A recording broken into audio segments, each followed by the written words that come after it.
Halo teman-teman, selamat datang di channel Pucin Novel Audio. Jangan lupa subscribe ya. Terima kasih. Episode 61.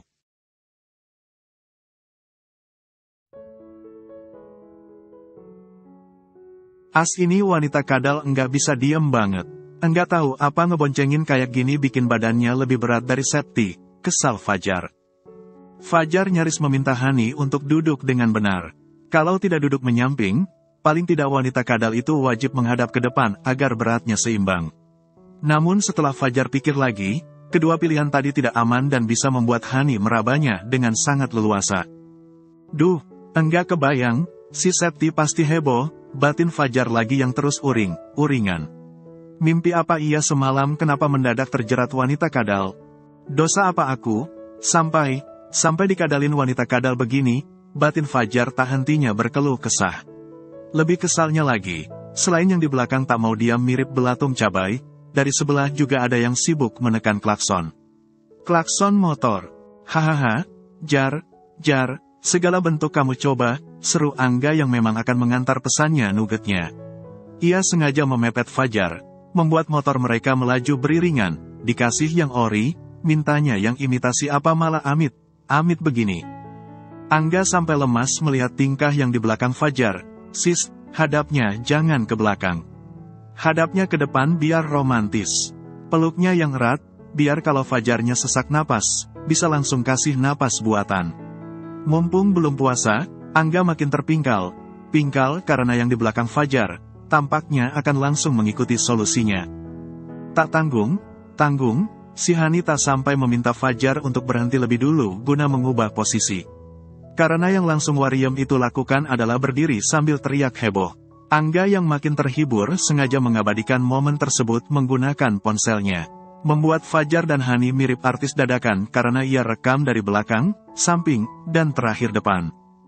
Woi, duduk, kalau sampai ditilang polisi gimana? Kesal Fajar apalagi semua mata sudah langsung memperhatikan mereka. Apalagi walau sebagian besar langsung heran kemudian tertawa, ada juga yang mengecam. Pantatku mendadak runcing, yang enggak bisa duduk, segar motoran sepoi gini anginnya, berasa jadi model iklan sampo. Balas Hani dengan santainya sambil terus kibas rambut. Copot baru kapok tuh kepala, sewot Fajar merasa lebih leluasa karena Angga tak lagi mengikutinya. Hanya saja, tadi, mantan pengikut saran mutakhirnya, malah telah mengabadikan momen Luknat dalam hidupnya. Ya ampun, Ayang, kok copot sih? Kalau copot kita terancam gagal kawin. Setelah berucap demikian, Hani mendadak heboh jogedan, kawin sebelum Ramadan biar sahur sama puasa ada yang nemenin. Mendengar itu, Fajar merasa tersindir karena biar bagaimanapun, sebelumnya ia pernah mengajak Septi menikah sebelum Ramadan, agar sahur dan puasanya ada yang nemenin, kok jadi merasa bersalah, ya, tapi lihat Septi yang sudah enggak punya apa, ya ampun beneran enggak ada gambaran masa depan. Rasanya beneran gelap kalau aku sampai sama dia, batin Fajar. Sadat di tikungan depan, ada polisi yang jaga. Fajar sengaja meminta Hani untuk duduk dengan benar. Ditilang kamu, digiring ke kantor jadi gagal lagi. Fajar bisa saja menyerahkan Hani ke polisi jalan di depan sana. Tapi yang Fajar tahu, polisi di sana juga geli berurusan dengan makhluk seperti Hani. Hani yang agak takut, melongok memastikan di depan sana. Benar saja, ada dua polisi jalan yang berjaga. Buru ia merunduk mencoba duduk. Kesalnya, Fajar malah ia yakini sengaja melewati jalanan berlobang hingga ia membalas pria itu dengan menjambak sekuat tenaga kemudian mencekik leher Fajar dalam berpegangannya. Aku enggak bisa napas, sumpah. Aku enggak bisa napas, keluh Fajar sudah sampai pucat. Masa sudah pengen dikasih napas buatan sekarang? Ini maksudnya, kita mau langsung buka puasa, begitu? Tanya Hani memastikan dan langsung kegirangan membuat motor Fajar goyang.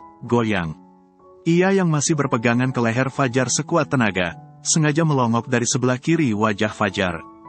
Lepas, ditangkap polisi kamu kalau gini caranya, Fajar sudah makin sulit bernapas. Beruntung akhirnya Hani mau melepasnya pegangannya dari lehernya. Sampailah mereka di lapak Septi jualan dan terbilang sudah sepi. Malahan Septi sedang beres seolah mau tutup. Septi langsung tak bis berkata, kata saking bahagianya melihat kebersamaan Fajar dengan si Hani. Lebih membuat Septi terhibur, Hani berpegangan sekuat tenaga pada leher Fajar menggunakan kedua tangan kala turunnya. Alhamdulillah, Mas, akhirnya jodoh Mas sedekat itu, ucap Septi dan Fajar ia pergoki langsung melirik kesal kepadanya. Ekspresi yang tentu saja baru ia dapatkan karena biasanya, Fajar selalu menyikapinya dengan sikap khas pria idaman. Cocok, kan, sergah Hani yang buru menempelkan pipinya ke pipi Fajar. Fajar yang baru melepas helmnya hanya terdiam pasrah sambil sesekali melirik sebal Septi. Yang namanya jodoh memang, hanya Hani sama Fajar yang tahu, ucap Ibu Fatimah sambil membiarkan Sepri turun dari gendongannya. Bocah itu hendak bermain truk mainan di tikar yang kemarin sempat menjadi tempat istirahat Fajar kalau pria itu pingsan. Kami cocok kan, Bu Haji, sergah Hani meminta pendapat Ibu Fatimah.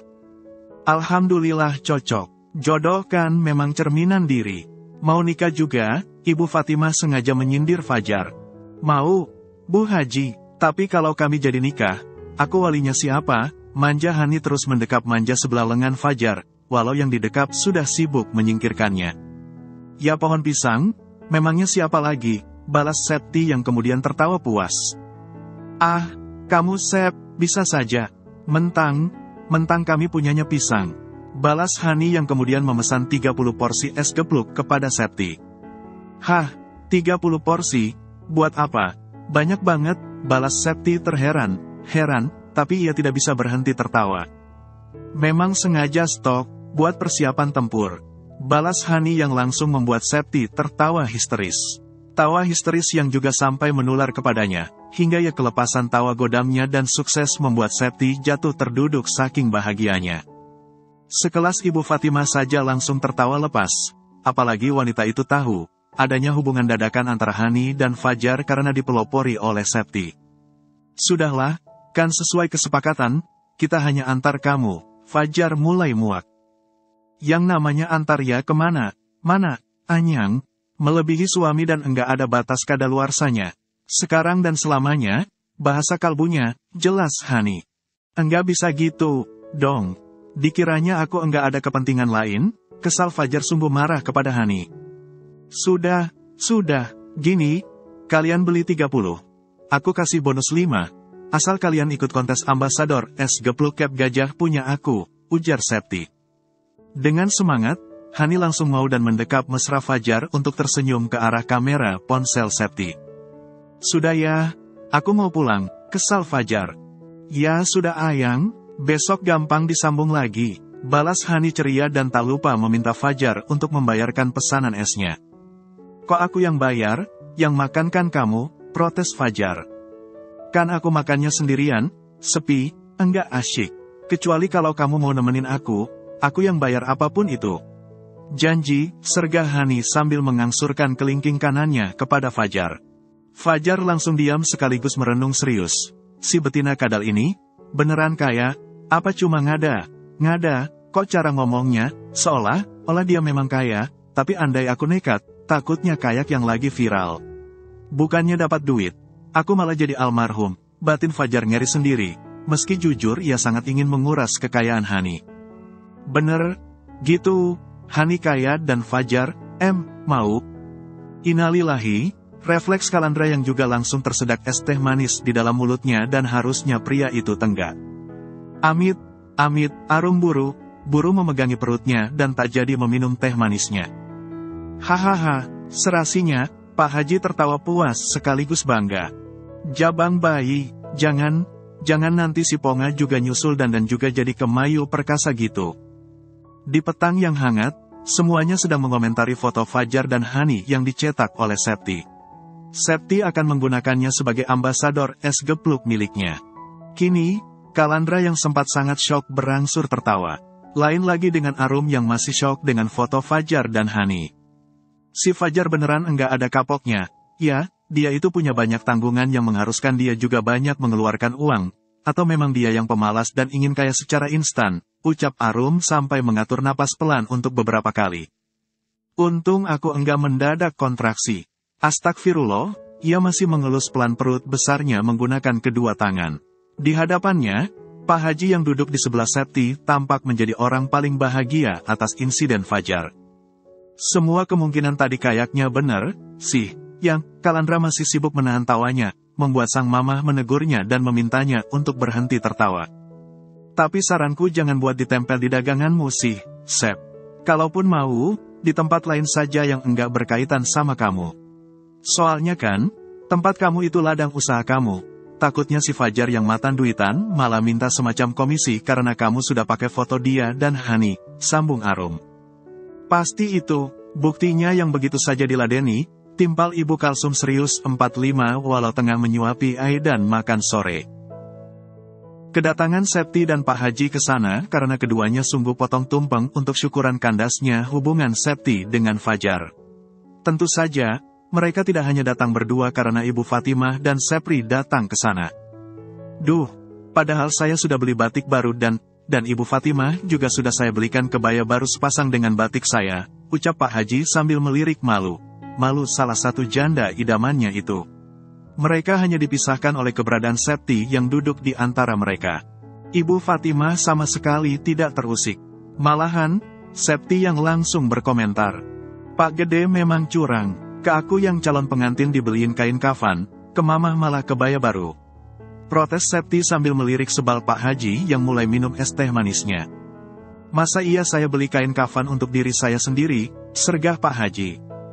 Alamatnya enggak ada musafir cinta pemuja janda lagi, celetuk Ibu Kalsum sambil melirik yang bersangkutan dan sukses membuat anak maupun menantunya terbahak. Pak Haji merasa bangga mendengarnya. Diam, Ibu DPR, menghanyutkan. Nggak menghanyutkan lagi karena saya bisa jadi tsunami buat orang playboy sekelas Mbah Haji, omel Ibu Kalsum dan langsung membuat Pak Haji terbahak. Dek Arum, punya mama mertua satu padepokan begini yang sama galaknya, bagaimana rasanya? Arum yang langsung tersenyum semeringah, berkata, bahagia banget, Bah. Tapi ini omong, aku kan lagi diet dan baru turun sekilo. Lah, disuguhi makanan satu tampah begini ya timbanganku langsung lari ke kanan, ucap Septi merasa lemas. Nanti saya pegangi timbangannya biar enggak lari, Sep, ucap Pak Haji yang kembali tertawa. Saking seringnya Pak Haji ke rumah makan Arum selaku tempat mereka bekerja, karyawan yang tak sengaja melihat Pak Haji layaknya kini, setelah mereka bekerja di sekitar kebersamaan sana, juga kompak mengangguk sopan. Karena meski kelakuan Pak Haji sering ajaib, apalagi jika sudah berkaitan dengan janda, pria tua itu tetap langganan terbaik di sana. Dipegangin timbangannya malah bahaya, Bah. Septi masih berkeluh kesah, merasa nasi tumpeng yang Pak Haji siapkan khusus itu ibarat cobaan berat untuknya yang sedang berdiet ketat. Lebih bahaya lagi kalau saya pegangin kamu, kesikut saja saya sudah oleng, apalagi sampai diseruduk banting kayak bapakmu.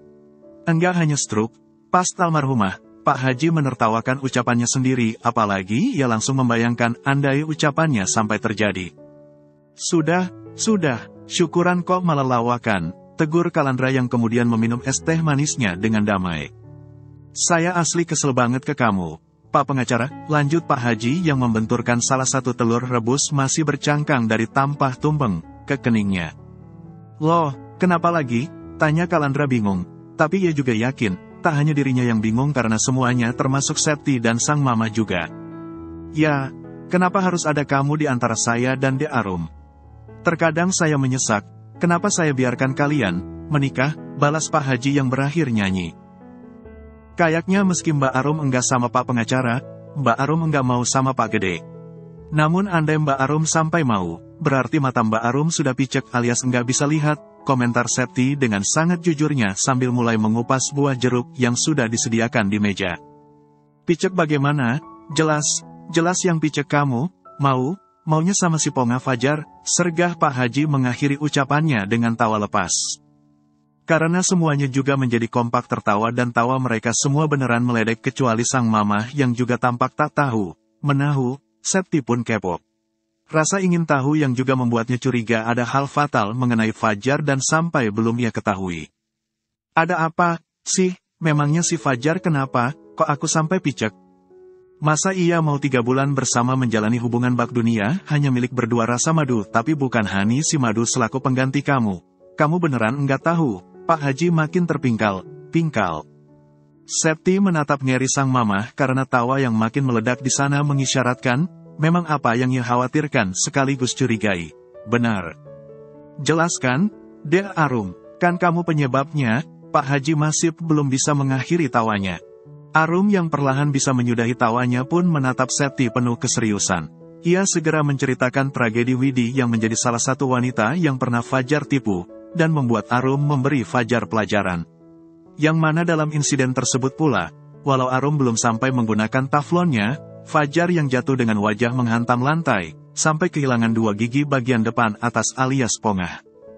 Itu alasan dia pakai masker teruskan karena giginya yang pongah, yakin Arum yang kemudian kembali terbahak, apalagi hanya karena mengingat kejadiannya dan semuanya terasa sangat nyata, ia sudah merasa sangat lucu. Tampang panik ketakutan Fajar kepadanya yang baginya paling lucu tak terlupakan layaknya ketika pria itu kehilangan kedua giginya dan langsung menangis. Ih, Septi yang merasa ngeri sekaligus bersyukur, berkaca-kaca melirik sang mamah. Tak semata karena fakta gigi Fajar yang pongah, tapi juga Fajar yang ternyata penipu wanita. Pantas Fajar langsung sangat baik di pertemuan awal mereka sebelum akhirnya pria itu tahu keadaan ekonomi Septi yang sebenarnya. Septi mengira dan yakinnya, bahwa alasan Fajar begitu karena memang mau menipunya juga. Bentar, protes Pak Haji yang tak lagi tertawa. Ia menatap Arum dan Kalandra penuh keseriusan, silih berganti. Arum dan Kalandra kompak menoleh, membuat keduanya saling bertatapan, sebelum akhirnya mereka kompak menatap Pak Haji. Widi, tadi kamu bilang Widi adikmu, sergah Pak Haji menjadi semangat 45. Lain dengan Pak Haji, Arum malah kebingungan. Arum merasa kecolongan lebih apesnya lagi, di depan sana Widi yang sudah beraktivitas layaknya biasa malah datang.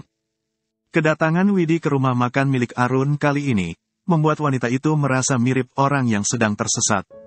Karena walau Widi sudah sampai di hadapan Arum dan Kalandra yang sedang bersama 4 orang tamu termasuk itu seorang balita di dalamnya, Arum dan Kalandra sama sekali tidak meliriknya.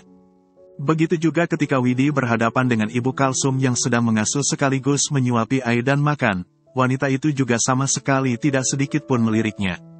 Malahan ketika Aidan akan menghampirinya sambil tersenyum ceria, Ibu Kalsum buru mengemban, membawa Aidan masuk.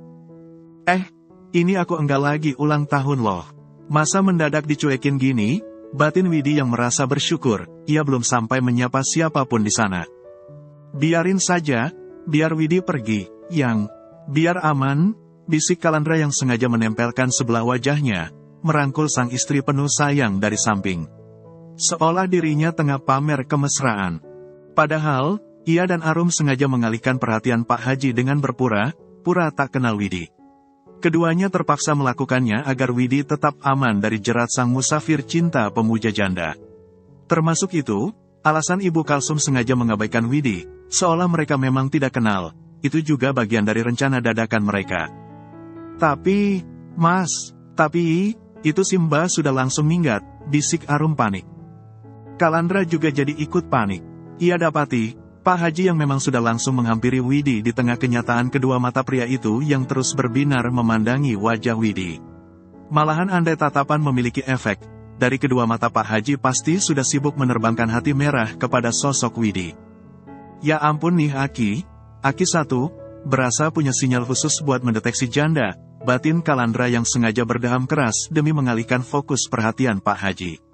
Namun yang ada, kedua mata pria itu sudah telanjur tertuju kepada Widi. Kamu, janda, ya, todong Pak Haji yang langsung membuat Widi bingung. Widi yang awalnya baru kembali menatap Kalandra setelah kakak iparnya itu berdeham, otomatis kaget dan sengaja menjaga jarak. Duduk, malu, omel Arum. Pak Gede ini, berasa punya hak paten buat mendeteksi janda.